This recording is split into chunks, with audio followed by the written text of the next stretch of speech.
But just fill in a lot of what you report here about how this note came to be.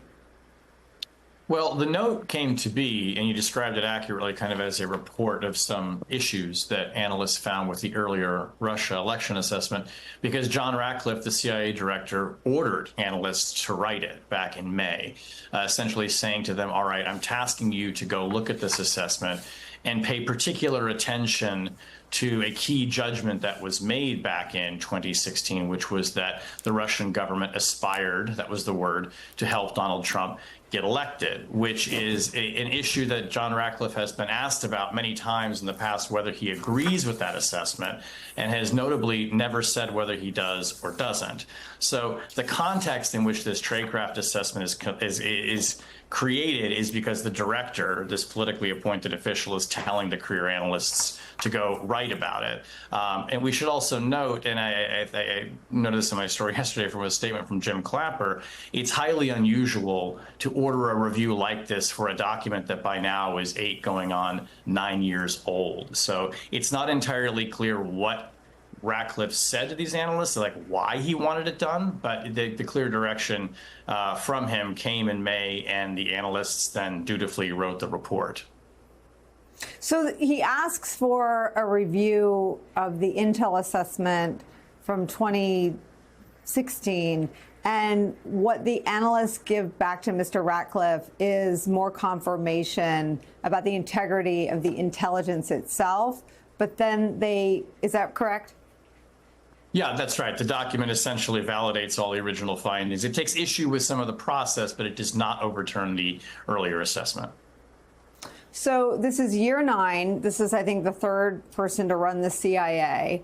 I read from Danielle Sassoon, the former prosecutor from SDNY's deputy, who, when he resigned, said, you may find someone foolish enough or cowardly enough to do the things you want me to do. He was speaking about ML Bobe.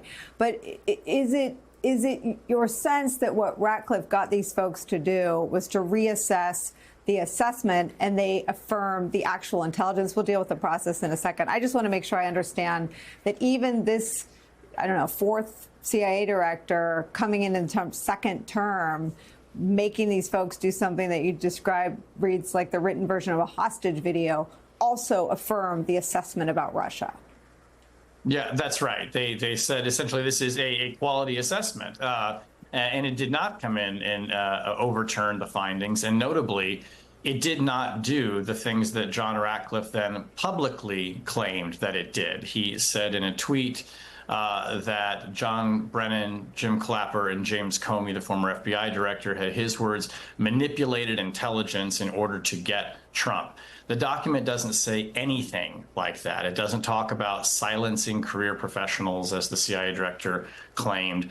I mean, I don't think you can even say that he's exaggerating or giving a tendentious reading of the document. It just literally doesn't say any of those things, which is, you know, a very surprising thing that he would claim that it does, when anyone can go read these 8 pages for themselves. It'll take you 10 minutes and see that it doesn't say what he's saying. So, you know, I think we're left to presume, you know, did the assessment come back and not make the director happy? Did he think he would find something else? Because he's not accurately portraying what his own analysts at his direction told him. So let's stop right here. I mean, Andrew Weissmann, if there's a theme this week, it's all of the eggs that have been sacrificed to soak the faces of the Trump cabinet. This is, at the core, at the substance, egg on Ratcliffe's face, which is why he sends out a tweet misrepresenting, distorting, I will use the word lying, about what his own CIA note assesses. What are your thoughts about that as just a basic fundamental fact about what gets sent over to DOJ and puts other things in motion? I think if you step back for a moment and you connect what you're talking about with John Ratcliffe and your discussion and the clips you played with Pam Bondi, you really have here the confrontation of people publicly saying things that are not true, and the fact that people who are sort of career people, or if you were to bring a case, you actually have to have facts. And that's why Pam Bondi may publicly say all sorts of things about Jeffrey Epstein or anybody. You could have the president saying that. You could have the press secretary saying it. But, in a court of law, or if you have career people, they're actually looking at actual facts. And that's why Shane is saying, if you actually look at the hard evidence, it just doesn't support what is being just, spouted, but with no repercussions, just publicly said.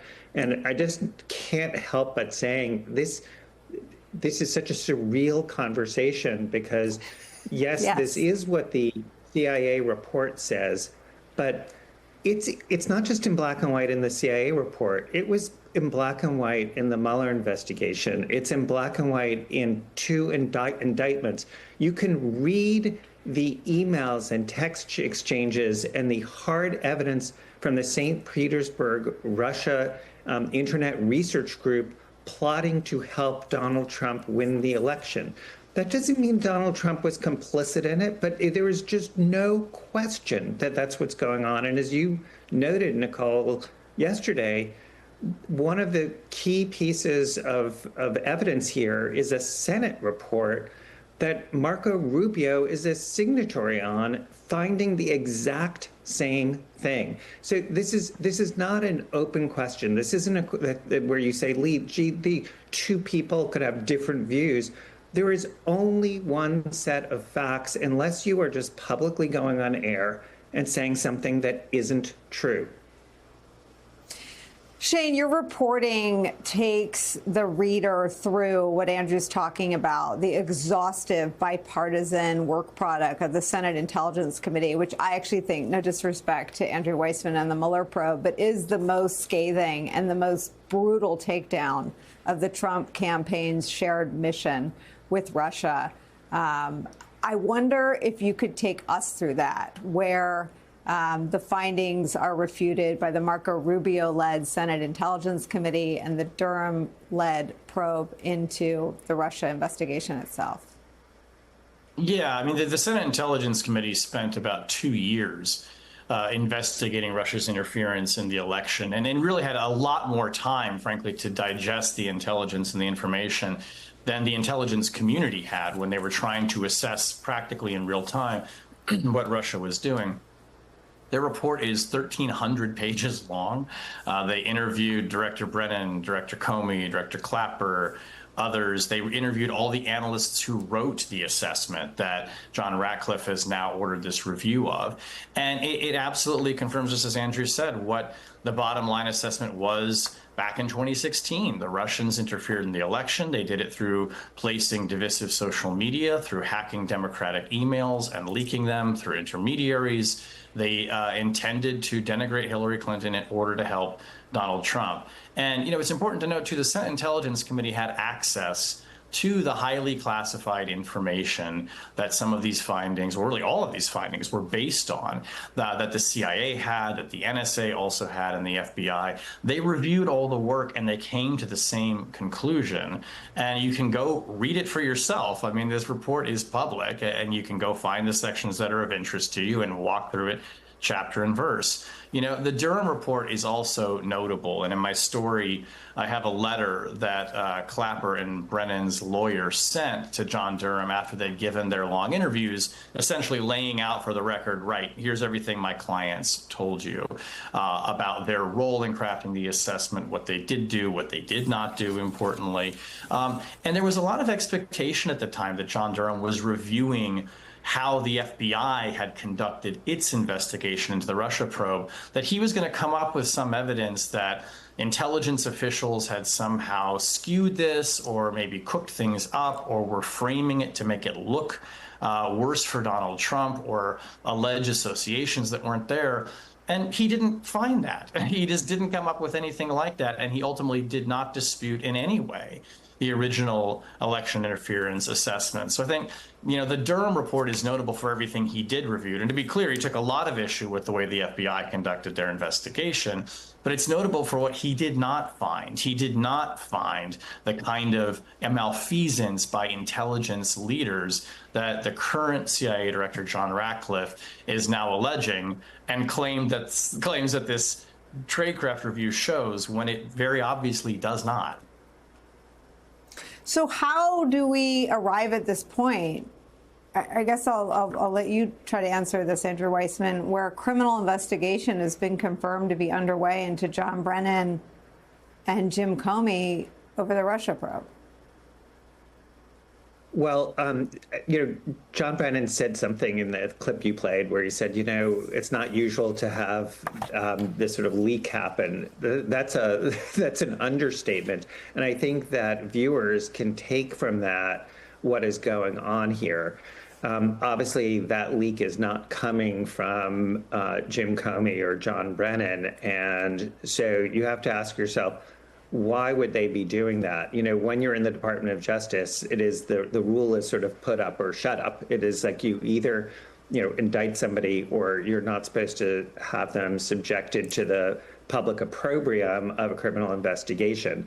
So this, to me, sort of reeks of a distraction, a sort of like look over here at the birdie and don't look at other things. It's also notable if you're thinking about sort of what's going on. There is normally a 5-year statute of limitations to bring a criminal case.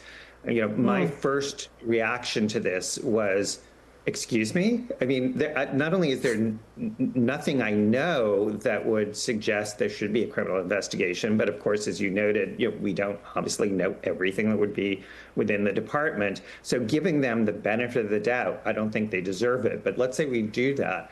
It's still totally unclear how they're going to have a criminal investigation if what they're looking at is something that happened in 2016. That is not something within a 5-year statute of limitations. I don't do math publicly, but even I can do that math.